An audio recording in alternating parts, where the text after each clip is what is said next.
रोज त्याच पद्धतीचा नाश्ता करून जर तुम्हाला कंटाळा आला असेल, झटपट काहीतरी होणारं तुम्हाला हवं असेल, तर आजची ही रेसिपी खूप खास आहे. खास यासाठी कारण ही झटपट बनते आणि विशेष म्हणजे काय सांगू का, ही बिना रवा बिना तांदळाची बनते. आणि म्हणूनच तुम्ही जर डाएट करत असाल ना, तर डाएटसाठी एक उत्तम पर्याय ठरतो.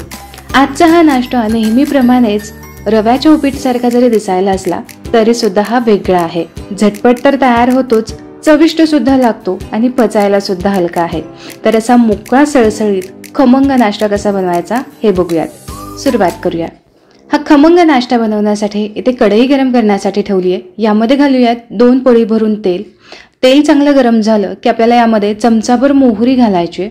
मोहरी चांगली तडतडली की यामध्ये आपल्याला 1 चमचाभर भरून जिरे घालायचे. जिरे सुद्धा चांगले फुलले गेले की मग यामध्ये आपण घालूयात पाव चमचा हिंग. आता यानंतर फोडणीमध्ये आपल्याला कांदा घालायचा आहे. तर इथे मीडियम साईजचा एक कांदा असा बारीक चिरून घेतलाय.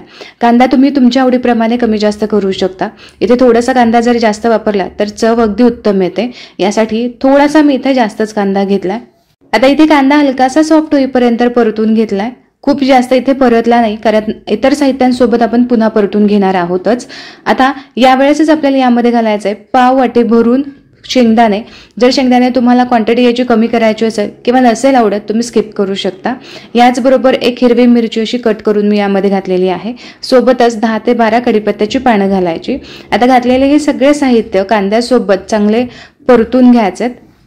तर बघा, इथे मिरचीचा कच्चेपणा जाईपर्यंत घातलेले शेंगदाणे हलकेसे कुरकुरीत होईपर्यंत मी हे सगळं चांगलं परतून घेतलंय.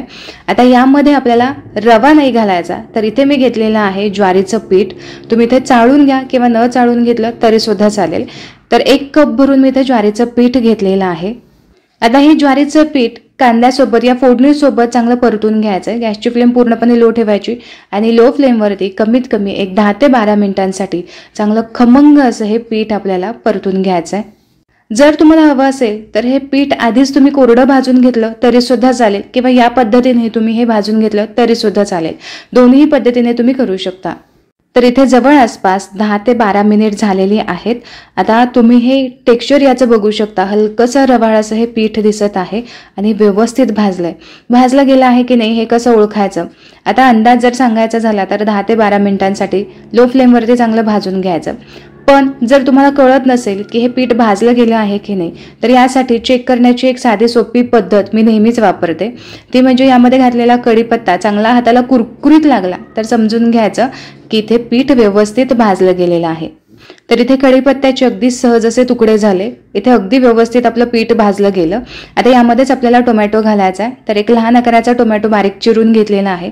टोमॅटो जर तुम्ही आधीच घातला तर काय होतं, पीठ लगेच ओलसर होतं आणि यामुळे पीठ भाजण्यासाठी खूप वेळ लागतो. टोमॅटोलाच हे पीठ चिकटून बसतं, व्यवस्थित असं पीठ भाजलं जात नाही. यासाठीच पीठ एकदा चांगलं भाजून झालं की मगच यामध्ये टोमॅटो घालायचा आहे. आता टोमॅटो सोबतच इतर जे साहित्य आहे ते सुद्धा आपल्याला थोडंसं लेटच घालायचं आहे. जसं की कोरडे मसाले. आता इथे पाव चमचा भरून हळद घातली. याचबरोबर अर्धा चमचा भरून धने पावडर आणि आपल्या आवडीच्या नुसार इथे लाल मिरची पावडर घालायचे. आता याचबरोबर चवीप्रमाणे मीठ सुद्धा आपण यामध्ये आत्ताच घालूयात. टोमॅटो 1 मिनिटभरासाठी परतून घेतला की हे सगळं साहित्य आपल्याला यामध्ये घालायचं आहे. आता घातलेलं साहित्य सुद्धा कोरडे मसाले, मीठ हे सुद्धा आपल्याला 1-2 मिनिटांसाठी चांगलं परतून घ्यायचं. हळद, मीठ, मसाले जरी तुम्ही फोडणीमध्ये घातले तर काय होईल, आपण जेव्हा हे पीठ परतून घेतो त्यावेळेस ते जळले जातील. याचा जो फ्लेवर आहे तो सुद्धा निघून जाईल आणि रंग सुद्धा चेंज होईल. यासाठीच आपल्याला एकदा चांगलं पीठ परतून झालं, भाजून झालं की यानंतरच आपल्याला हे सगळे कोरडे पदार्थ घालायचे.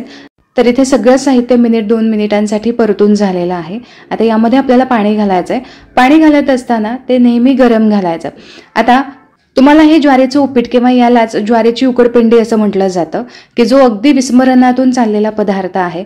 यामध्ये तुम्हाला किती मोकळी ही उकडपेंडी हवी आहे किंवा किती दाटसर हवी आहे यानुसार पाणी घालायचं. आता ही जी उकडपेंडी आहे ती मला अगदी मोकळी सळसळीत अशी आवडते. यासाठीच जितकं आपण पीठ घेतलेलं आहे, म्हणजे 1 कप भरून आपण पीठ घेतलं तर याच्या निम्म आपल्याला यामध्ये गरम पाणी घालायचं आहे. यामध्ये गरम पाणीच नेहमी घाला, अजिबात थंड पाणी घालायचं नाही. पाणी घालत असताना खूप जास्त घाई करत एकदम पाणी घालायचं नाही. तर 2 बॅचेसमध्ये आपण हे पाणी घालणार आहोत. घातलेलं पाणी एकदा चांगलं एकजीव मिक्स करून झालं की दुसऱ्यांदा आपल्याला सगळं पाणी यामध्ये घालायचं आहे आणि व्यवस्थित 3 ते 4 मिनिटांसाठी परतून घ्यायचं आहे. लक्षात घ्या की पाणी घालण्या अगोदर गॅसची फ्लेम संपूर्णपणे लो ठेवायची आहे. जर तुम्हाला असं वाटलं की ही उकडपेंडी थोडीशी कोरडी वाटते तर यावेळेस तुम्ही आणखीन पाण्याचा हबका मारू शकता. तुम्ही तुमच्या अंदाजाप्रमाणे ही उकडपेंडी मोकळी किंवा अगदीच तुम्हाला पातळ आवडत असेल तर त्यानुसार तुम्ही करू शकता. आता फक्त ज्वारीचीच उकडपेंडी होत नाही तर तुम्ही तांदळाच्या पिठाची, गव्हाच्या पिठाची सुद्धा बनवू शकता. त्या सुद्धा अगदी खमंग लागतात. यामुळे अगदीच तुम्हाला नेहमी रव्याचं उपीट खायचा कंटाळा आला असेल तर इथे तुम्ही ज्वारी, गहू आणि याचबरोबर तांदळाचं पीठ सुद्धा वापरू शकता. आता या ज्वारीच्या उकडपेंडीला आपल्याला वाफ द्यायची, गॅसची फ्लेम लोच ठेवायची. आता यानंतर यावरती झाकण ठेवूयात आणि झाकण ठेवून 2 मिनिटांसाठी चांगली दणदणीत अशी वाफ देऊयात. आता इथे 2 मिनिट झालेले आहेत. यावरचं झाकण काढून घेतलं आणि एकदा मिक्स करून पाहूयात. तुम्ही इथे बघू शकता मस्त मोकळी अशी उकडपेंडी तयार झालेली आहे. यावरती भरपूर बारीक चिरलेली कोथिंबीर घालायची आणि सर्व करायची. जर तुम्हाला ही उकडपेंडी थोडीशी आंबटसर आवडत असेल तर तुम्ही यामध्ये थोडंसं दही घातलं तरी सुद्धा चालेल किंवा अर्ध्या लिंबाचा रस तुम्ही पिळू शकता. पण इथे मी टोमॅटो घातलेला आहे. हलकासा आंबटसरपणा यामध्ये आहे आणि इथे गरमागरम खमंग मऊसूत तरी सुद्धा भरपूर मोकळी असणारी उकडपेंडी तयार झाली. इथे तुम्ही याला ज्वारीचं उपीट सुद्धा म्हणू शकता. डाएटसाठी एक उत्तम पर्याय आहे. हलका फुलका नाश्ता आहे. वयोवृद्ध लोकांसाठी तुम्ही नक्कीच बनवू शकता. शेंगदाण्याची क्वांटिटी थोडीशी मी जास्त घेतली आहे कारण प्रत्येक एका घासासोबत एक शेंगदाणा असेल ना तर चवीला अप्रतिम लागतो. चॉईस तुमची आहे, आवड तुमची आहे. नक्की एकदा ट्राय करून पहा. आशा करते की आजची रेसिपी तुम्हाला आवडली असेल. रेसिपी आवडली असेल तर नक्की लाईक करा.